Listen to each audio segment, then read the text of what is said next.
असं शक्यच नाही. चिंचपूर ही आमची भूमी आहे. जग इकडचं तिकडे झालं तरी चिंचपुरात आमचा एक तरी खरा भक्त अस्तित्वात असणारच, आणि तो आम्हाला सापडेलच.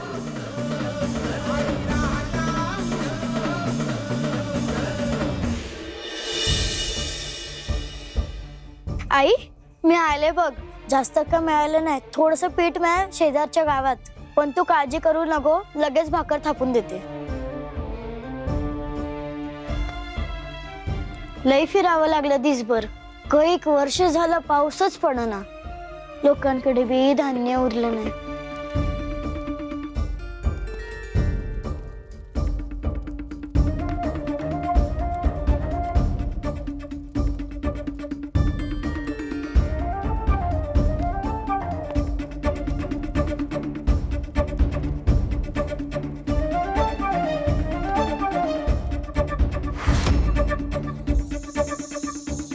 तू खाऊन घे, मग मी खाईन.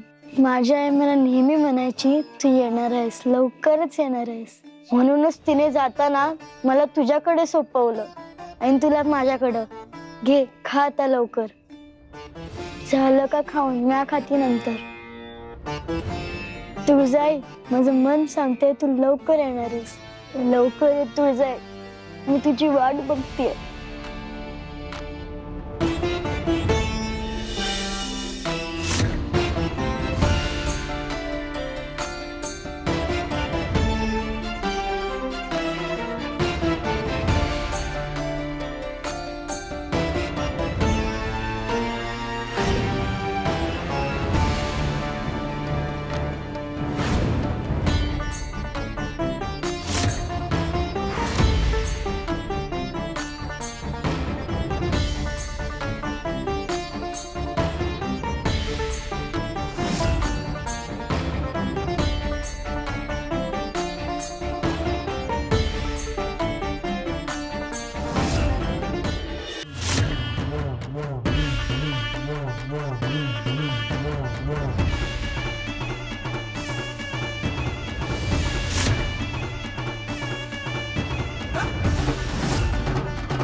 हा चिंतामणी पाषाण आपल्या परोक्ष ह्या चिंचपुराचे सदैव रक्षण करत असणार आहे. आता सुद्धा या गावात आपलं स्वरूप म्हणून हा चिंतामणी सदैव भक्तांसाठी उभा होता. जगदंबा रूपात जोवर आमची आणि जगदंबाची शक्ती एकरूप झाली नव्हती, तोवर आम्ही चिंचपुरात लक्ष ठेवून होतो. परंतु त्यानंतर ह्या चिंतामणी पाषाणाने त्याला शक्य होईल तितका दिलासा भक्तांना दिला.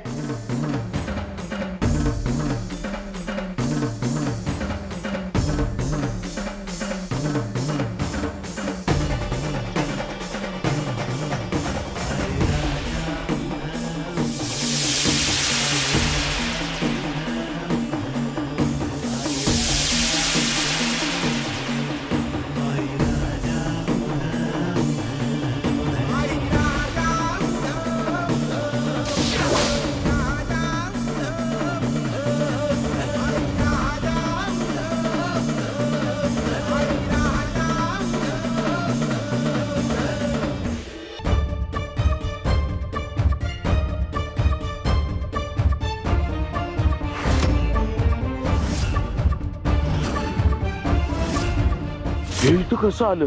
काय अर्थ असेल या खुनांचा?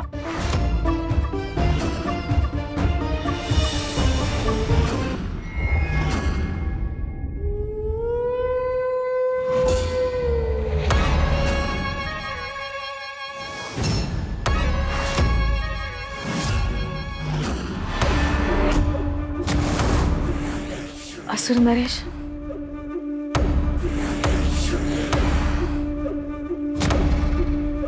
प्रदीर्घ काळानंतर आपल्याला मूळ शक्तिशाली रूपामध्ये पाहून आम्हाला अत्यंतिक आनंद होत आहे.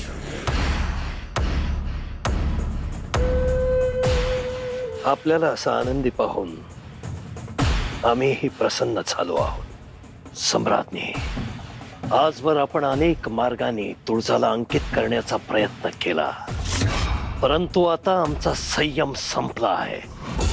आता आम्ही स्वतः युद्ध करून त्या तुळजाला पराभूत करू, तिला पराभूत करून तिच्या केसांना धरून तिला फरफटत इथे आणू आम्ही. आता आम्ही तुळजाला आमची राणी नाही, आम्ही तिला आमची दासी बनवणार आहोत. दासी. असंच करा असुर नरेश. तिने आपल्याला भरपूर त्रास दिलाय. त्या त्रासाचा, त्या अवहेलनेचा प्रतिशोध घेण्याची वेळ आली आता. त्या चिंचपुरावर आत्ताच हल्ला करा. ती तुळजा तिथेच कुठेतरी सापडेल आणि जर ती बाहेर आली नाही तर तिथल्या लोकांच्यासाठी नक्कीच ती बाहेर येईल. तेव्हा आपण स्वतःच्या हाताने त्या तुळजेचा अंत करा. तुळजाला तिच्या कृत्यांची शिक्षा तर मिळणार आहेच, पण सम्राज्ञी, तत्पूर्वी आपल्याला एक महत्वाचे कार्य पार पाडायचंय. महत्वाचं कार्य? अत्यंत महत्वाचं कार्य.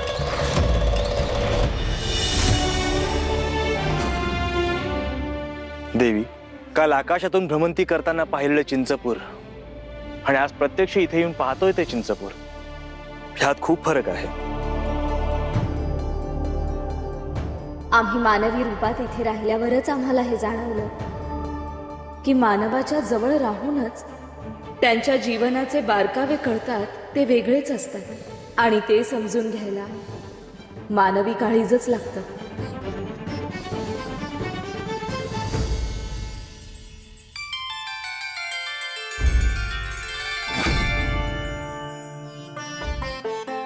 ए थांब, तुम्ही या गावचं दिसत नाही आणि इथं हिरीवर काय करायला लागलाय? तहान लागली होती, पाणी हवं होतं. ही विहीर चिंचपुरातल्या गावांच्या लोकांची आहे. तुम्हाला इथं पाणी प्यायला मिळायचं नाही. तुम्ही बाहेरून आलाय. माय, लय दुरून आलोय, तहानेनं कासावीस झालोय. एक घोट पाणी द्या ना. आम्हालाच किती दिवस पाणी पुरलं माहित नाही. आसुरांनी गावातलं समद पाण्याचं साठं नासून टाकल्यात आणि ही एकच विहीर उरल्या. म्या ऐकलं होतं हे देवी आईचं गाव आहे. असं वाटतंय आम्हीच अजून तिची भक्ती करतोय, पण देवी परत कधी येणार कुणास ठाऊक. अहो, देवी चिंचपूर सोडून गेल्या असल्या तरी बी तुम्हाला पूर्णपणे सोडून गेल्यागत काय बघताय? अहो, देवीला शोधायचं असेल तर तुमच्या आज शोधा की, सापडतील देवी. मला तर असं वाटतंय की तुम्हीच शोधत नाही आहात.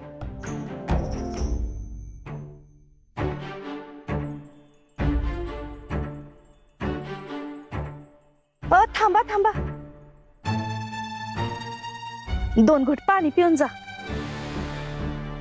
पण मी पाणी दिलं म्हणून कोणाला सांगू नका बरं. जी.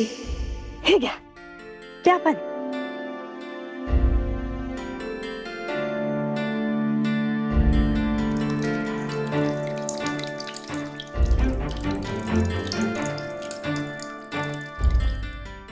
घ्या, तुम्ही बी.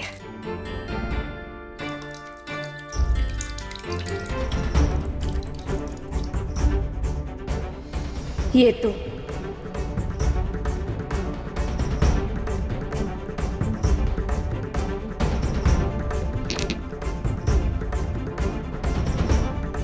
कवड्या,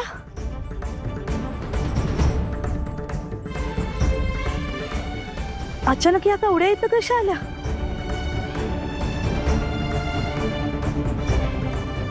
कवड्या, ही तर दिव्याची निशाणी आहे.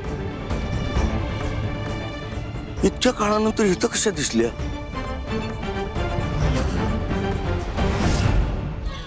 सम्राज्ञी, आता आपण जे करणार आहोत त्यावर केवळ आपले नाही तर संपूर्ण असुर कुळाचं भविष्य ठरणार आहे. आम्ही एक जरी चूक केली तरी असुर कुळासाठी आम्ही तिन्ही लोकांवर मिळवलेला विजय धुळीस मिळेल.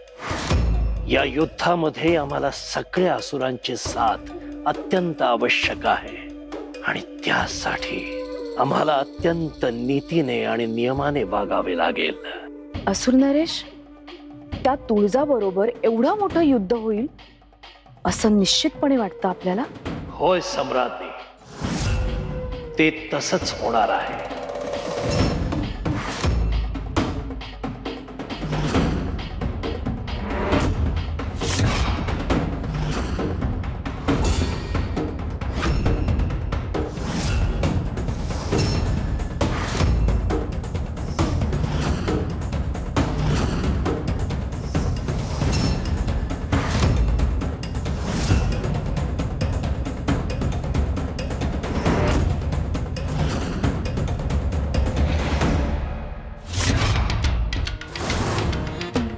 असुर नरेश, हे काय आहे?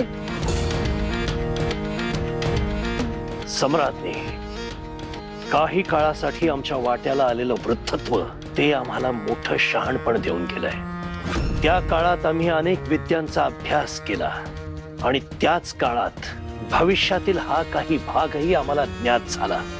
हा संपूर्ण डाव काय आहे, हा खेळ काय आहे, याचंही काही अंशी आकलन आम्हाला झालंय. आदिशक्ती आणि तुळजा यांनी जगदंबेचा अवतार घेऊन या युद्धाची बीज पेरली आहेत. आणि सम्राज्ञी, आता तुळजेचं परत येणं ही या युद्धाची नांदी आहे. असुर नरेश, आम्ही एक विचारू? भविष्यातील या युद्धापर्यंतचा आमचा प्रवास कसा असेल याबद्दल आपल्या मनात शंका असणं स्वाभाविक आहे. विचारा. तुळजा आणि आपल्यामध्ये जर का युद्ध सुरू झालं तर मग यामध्ये जिंकेल कोण? आम्हाला या दृश्यांचं ज्ञान झालेलं असलं तरी भविष्याचं संपूर्ण आकलन आम्हाला अद्याप झालेलं नाही. हे युद्ध कोण जिंकेल हे आम्हाला अद्याप कळलेलं नाही.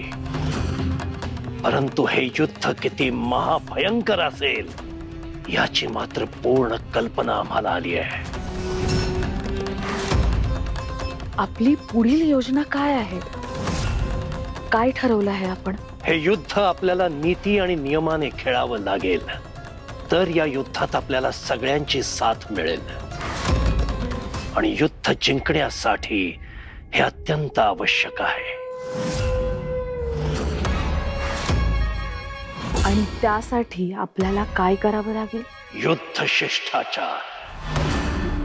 त्यासाठी सगळ्यात आधी आपल्याला युद्ध शिष्टाचार सांभाळावा लागेल. पण त्यापूर्वी तुळजा कुठं आहे हे आपल्याला नेमकं शोधून काढावं लागेल. आणि ज्या दिवशी आपल्याला तुळजाचा शोध लागेल त्या दिवशी आपण युद्ध शिष्टाचाराची सुरुवात करू. आणि सम्राज्ञी, तो दिवस असुरांकडून या युद्धाचं पहिलं पाऊल असेल. पहिलं पाऊल.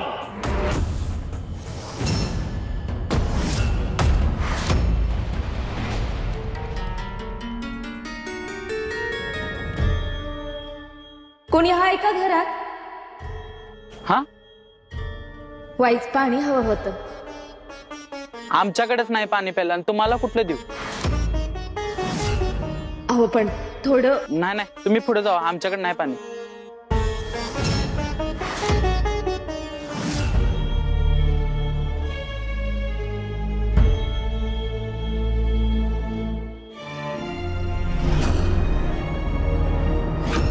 देवी, आपण किती साध्या अपेक्षेने आलो होतो ना इथे. लोकांची मदत मागतोय, परंतु कोणीही मदत करायला तयार नाही. या अशा वातावरणात आपला निस्सिम भक्त नक्की कसा आणि कुठे सापडेल असा प्रश्न पडतोय आम्हाला.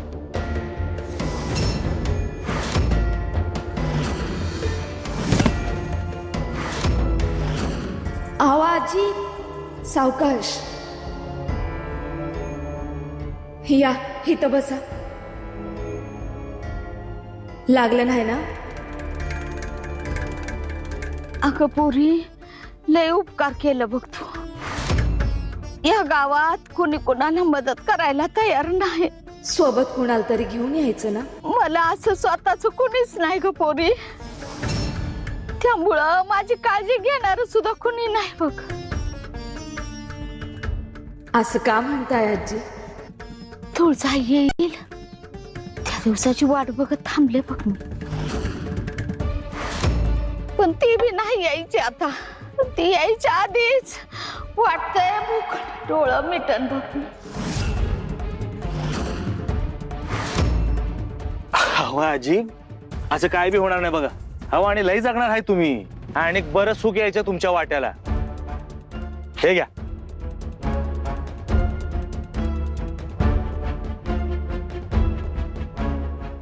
लय उपकार झालं बाबा तुझा.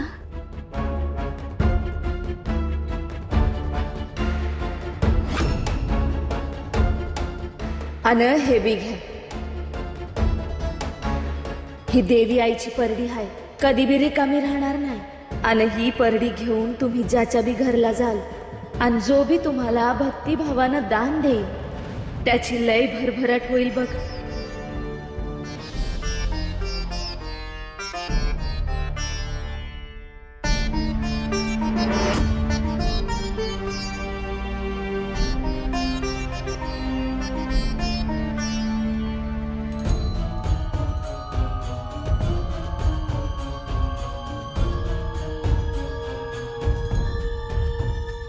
कितीतरी दिवसांनी न मागता कुणीतरी दिलंय बघ पुरी. या असुरांनी गावची काय अवस्था केली बघती ना तू. त्या महिषासुराचं वाटोळ झालं पाहिजे आणि देवी आय लवकर आली पाहिजे. देवी आय लवकर येऊ दे. येईल, लवकरच येईल.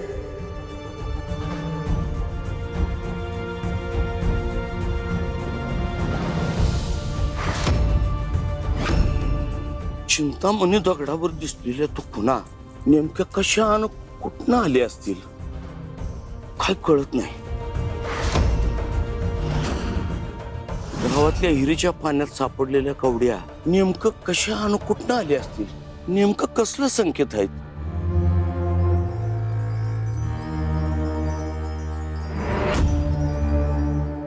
परडी हे तर तुळजाईची खूण आहे. ताई, हो ताई, ही परडी तुमच्याकडे कशी आली? अव गावात एक बाई आली आहे, तीन तिचा नवरा, त्यांनीच मला परडी दिली आहे. कोण बाई आणि तुम्हाला कुठे भेटली? आता कुठे असेल ती? ठाव नाही, पण लई गुणाची बाय आहे ती. माझी अवस्था बघून माझ्या मदतीला धावून आली आणि तिनंच मला ही परडी दिली आणि म्हणाली देवी लवकरच येणार आहे. जाते मी. गावात अचानक आलेली बाई ही देवी आईची परडी. त्या बाईच्या रूपात साक्षात देवी तर परत आली नाही ना? देवी आईला शोधायलाच पाहिजे.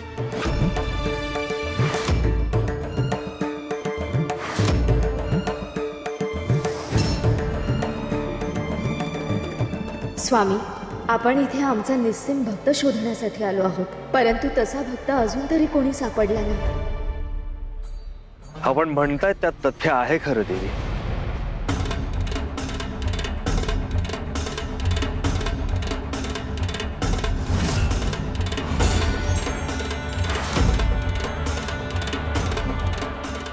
देवी, सगळं गाव आपण पिंजून काढलं, प्रत्येक वस्तीत गेलो, पाणवठ्याजवळील प्रसंग देखील पाहिले, लोकांशी चर्चा केली, त्यांचं मन समजून घेण्याचा प्रयत्न केला. सगळ्यांच्या मनात भक्तीचा अंश तर दिसतो, परंतु भीती, चिंता, असूया अशा गोष्टींनी देखील त्यांचं मन व्यापून घेतलंय. होय, आणि काहींच्या मनात तर या भावनांनी त्यांची भक्तीची ज्योत देखील क्षीण झालेली दिसते. त्यांची ही अवस्था पाहून आता आम्हाला असा प्रश्न पडलाय की जे अग्नी दिव्य आदिशक्तींनी आमच्या समोर ठेवले ते जर आम्ही पूर्ण नाही करू शकलो तर युद्धाची नांदी असफल तर नाही होणार ना? ह्यातून नेमका मार्ग कसा काढायचा आहे ह्याचा आम्ही विचार करतोय. देवी, आपल्याला पडलेले प्रश्न रास्त आहेत, परंतु भक्तांनी आपल्यावर विश्वास ठेवावा ही जशी आपली इच्छा आहे, तसाच आपण देखील भक्तांवर विश्वास ठेवण्याची गरज आहे.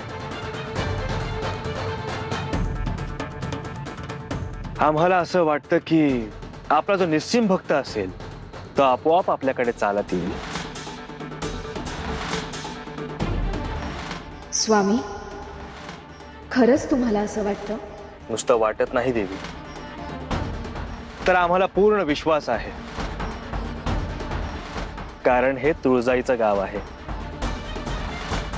त्यामुळे इथे तुळजाईचा निस्सीम भक्त नक्की असणार. माझ्या तुळजाईचं नाव घेतलं का कुणी?